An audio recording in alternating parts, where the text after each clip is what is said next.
नमस्कार. प्रेमिलाच रेसिपीमध्ये तुमचं सर्वांचं खूप खूप खूप स्वागत. आज आपल्याला नवरात्रीच्या उपवासासाठी मस्त पुरी भाजी तयार करायची. आपल्याला वरईच्या पिठाच्या पुऱ्या करायच्या आहेत आणि रताळ्याची मस्त तिखट झणझणीत भाजी तयार करायची. तर आता या पुऱ्या आणि रताळ्याची भाजी करण्यासाठी काय काय साहित्य लागणार आहे आणि ते कसं तयार करायचंय हे बघण्यासाठी लगेचच किचनमध्ये जाऊया. त्याआधी जे कोणी माझ्या रेसिपीज आता नव्याने बघत आहेत त्यांनी माझ्या चॅनेलला जरूर सबस्क्राईब सुद्धा करायचं आहे आणि कमेंट सुद्धा जरूर करायचे. तर आता वेळ न घालवता आपण आपल्या रेसिपीला लगेचच सुरुवात करूया. आता आपल्याला नवरात्री उपवासासाठी मस्त अशी पुरी भाजी तयार करायची. तर त्याच्यासाठी काय काय साहित्य घेतलंय ते आधी बघूया. इकडे मी एका रताळ्याची साल काढून असे बटाट्याच्या तुकड्यांसारखे तुकडे करून घेतलेले आहेत आणि पाण्यामध्ये ठेवलेले आहेत, जेणेकरून हे तुकडे काळे नाहीत पडणार. इथे अर्धी वाटी ओलं खोबरं खरवडून घेतलंय. बेडगी मिरची पावडर 2 चमचे घेतले. थोडीशी कोथिंबीर स्वच्छ धुवून बारीक चिरून घेतले. पाव चमचा जिरे, पाव चमचा धने पावडर, पाव चमचा जिरे पावडर घेतले. 1 चमचाभर मिरची पेस्ट घेतले. 2 चमचे शेंगदाणे भाजून बारीक कूट केलेला घेतलाय. अर्धी वाटी सुकं खोबरं घेतलंय. इथे पुरी करण्यासाठी वरईचं पीठ 1.5 कप घेतलेलं आहे. हे पीठ मी मिक्सरवरतीच बारीक केलेलं आहे आणि मैद्याच्या चाळणीने असं चाळून घेतलेलं आहे. इकडे 5-6 काजू घेतलेले, थोडंसं आलं किसून घेतलं इंचभर. इथे 2 मिरच्या तुकडे करून घेतलेत. 1 बटाटा शिजवून साल काढून घेतलाय. अर्धा चमचा चिली फ्लेक्स घेतलंय आणि चवीनुसार मीठ घेतलेलं आहे.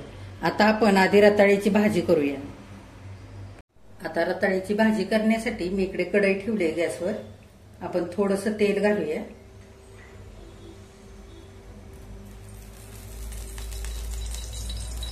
एक अर्धा चमचा तेल घातलेलं आहे. तेल गरम झालेलं आहे. आता ह्या रताळ्याच्या फोडी केलेल्या त्या आपण घालूया. आपल्याला ह्या रताळ्याच्या फोडी चांगल्या तेलावरती परतवून घ्यायचं.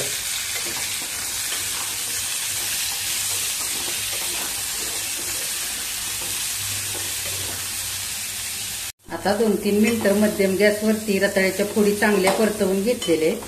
अशा रताळ्याच्या फोडी परतवून घेतल्या की रताळ्याची भाजी खूप छान चवीला लागते. आता आपण त्या रताळ्याच्या फोडी काढून घेऊया. आता रताळ्याच्या फोडी काढलेले आहेत. आता त्याच कढईमध्ये आणखी अर्धा चमचा तेल घालूया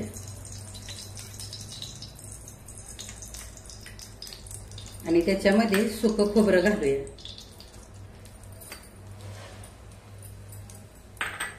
चांगलं भाजून घ्यायचंय. आता खोबऱ्यासोबत काजू पण भाजूया.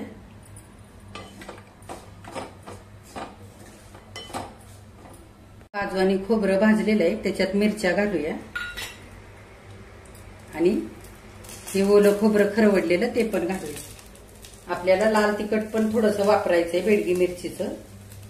त्याच्या अंदाजाने ह्या 2 मिरच्या मी तिखट मिरच्या घेतलेल्या आहेत. तुमच्या आवडीप्रमाणे तुम्ही तिखट वापरा. आता हे सगळं आपण चांगलं परतवून घेऊया.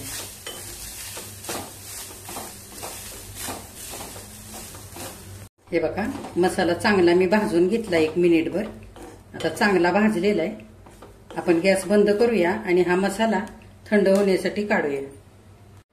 आता सगळा मसाला भाजलेला हा थंड झालेला आहे. मिक्सरच्या भांड्यामध्ये घेतलाय. आपण थोडंसं पाणी घालूया आणि मसाला चांगला बारीक वाटून घेऊया. हे बघा, असा सगळा मसाला बारीक वाटून घेतलेला आहे. आता रताळीची भाजी करण्याकरता कढई ठेवलेली आहे गॅसवर. आपण 1 पळी भरून तेल घालूया आणि आणखी 1 पळी तेल घालूया. अशा 2 पळ्या तेल घातलेलं आहे. तेल चांगलं गरम होऊ द्यायचंय. आता तेल चांगलं गरम झालेलं आहे. आपण जिरे घालूया. तुम्ही जर उपवासाला जिरी, कोथिंबीर, आलं नसाल खात तर नाही वापरलं तरी चालेल. आता जिरं चांगलं फुलू द्यायचंय. चांगलं फुललेलं आहे. आता आपण त्याच्यामध्ये खिसलेलं आलं घालूया.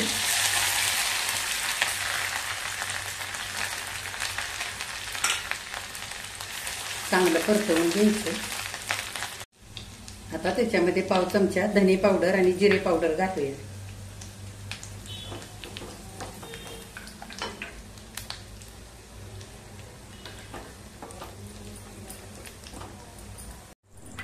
आता आपण बेडगी मिरची पावडर 1 चमचा भरून घालूया. तुम्ही ह्या जागी उपवासाचं लाल तिखट सुद्धा वापरू शकता। आता तेलामध्ये ही बेडगी मिरची पावडर चांगली परतवून घ्यायची। आता वाटलेला मसाला घालूया।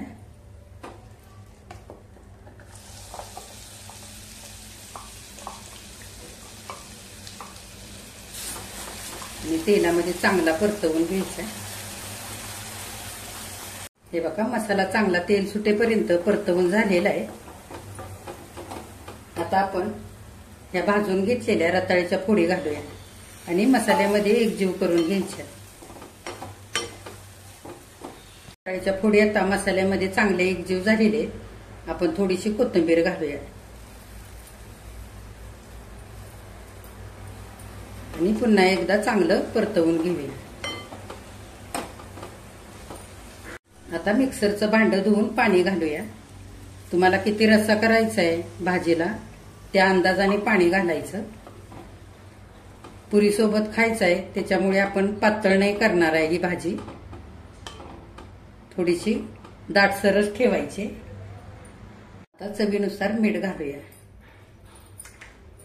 आणि चांगली भाजी आता हलवून घ्यायची एकदा।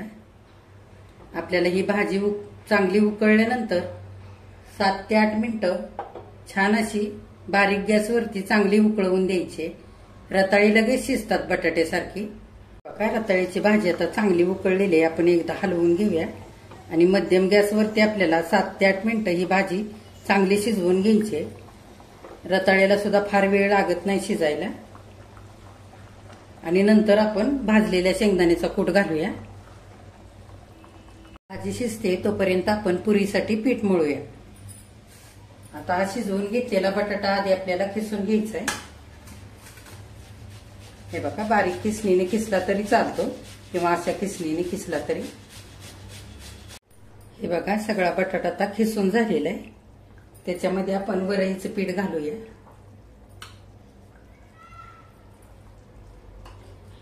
दीड कप पीठ घातलेलं आहे, त्याच्यामध्ये हा मिरचीचा ठेचा घालूया, चमचाभर घेतलाय। तुमच्या आवडीप्रमाणे तुम्ही घालू शकता, तुम्हाला किती तिखट पाहिजे त्या अंदाजाने। आणि चिली फ्लेक्स घालूया, अर्धा चमचा घेतलेलं। तुम्ही इथे थोडंसं लाल तिखट उपवासाचं घालू शकता। आता चवीनुसार मीठ घालूया।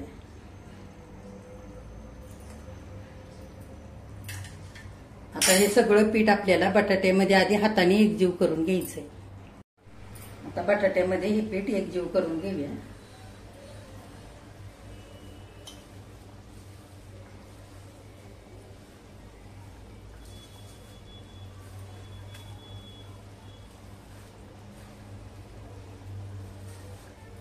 लागेल तसं पाणी घ्यायचं। हे बघा सगळं पीठ मी बटाट्यामध्ये असं एकजीव करून घेतलेलं आहे। आता थोडं थोडं पाणी घालूया आणि पीठ आपण मळून घेऊया। हे बघा आता आपलं पीठ चांगलं मळून झालेलं आहे, या पद्धतीने मळून घेतलेलं आहे आणि साधारण अर्धी पळी इतकंच पाणी लागलेलं आहे। हे बघा असं मळून घेतलेलं आहे। आता आपल्याला लगेचच ह्याच्या पुऱ्या करायच्या आहेत, हे आपल्याला फार वेळ ठेवायचं नाही, नाहीतर सैल होऊ शकतं हे पीठ। 5-6 मिनिटं झालेली आहेत, रताळीची भाजी आता चांगली शिजलेली आहे। आपण भाजलेल्या शेंगदाण्याचा कूट घालूया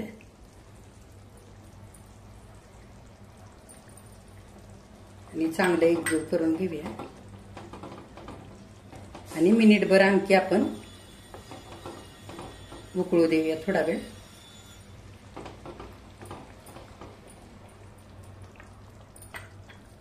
बघा शेंगदाण्याचं कूट घातल्यानंतर आणि 1 मिनिटभर भाजी शिजू दिली। रताळीच्या फोडी आता चांगल्या शिजलेल्या आहेत, हे बघा अगदी मऊ शिजलेले आहेत। आता आपण गॅस बंद करूया आणि पुऱ्या करूया। हे बघा पुऱ्या लाटण्यासाठी वरईचं पीठ घेतलेलं आहे मी। आपण आता छोटे छोटे गोळे करूया। तुम्हाला किती मोठ्या बारीक बनवायच्या त्या पद्धतीने हे गोळे करून घ्यायचे। हे बघा, ही केलेली गुळी आता वरईच्या पिठामध्ये हलकीशी गुळवून घ्यायची आणि लाटायची. हे बघा, जाडसरच लाटायचे. हे घरी केलेलं वरईचं पीठ असतं त्यामुळे थोडंसं चिरतं. तुम्ही वाटीने आकार सुद्धा देऊ शकता पुरीला. हे बघा, असं जाडसर मी लाटून घेतलेलं आहे आणि आपण ह्या वाटीने गोल आकार करून घेऊया.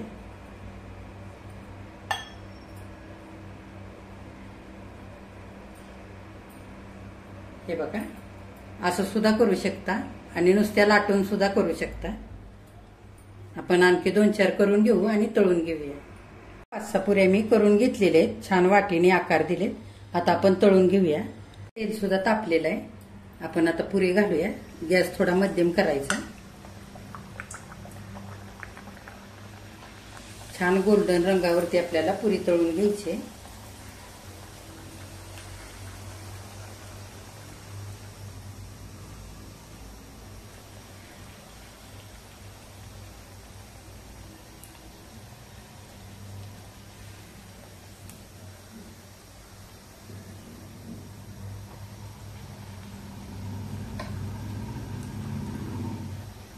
हे बघा, दोन्ही साईडनी छान पुरी तळलेली आहे.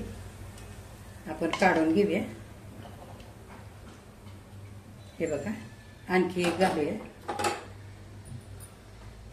पुरी घालताना थोडंसं पीठ झटकून घ्यायचं.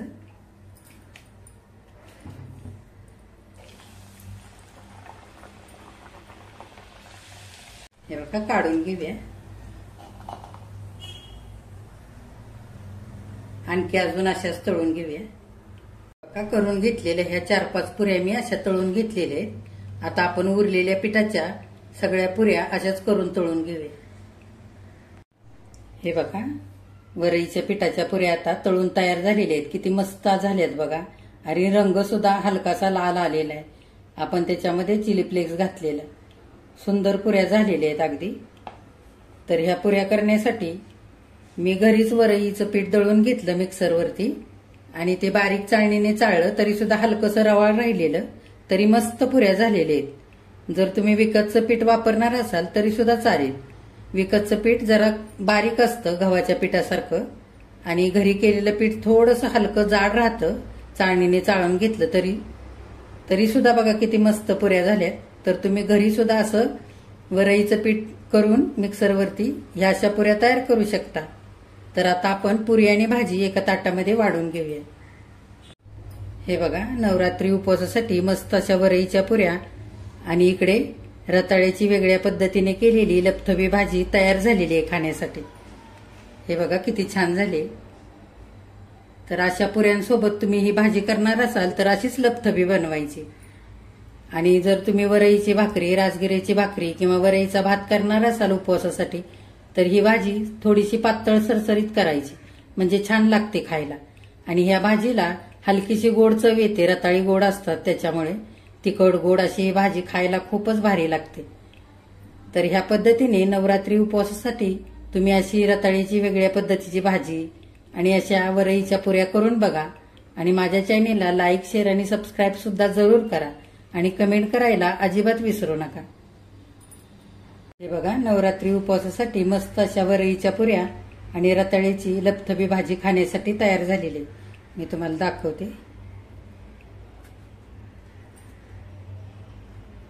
हे बघा,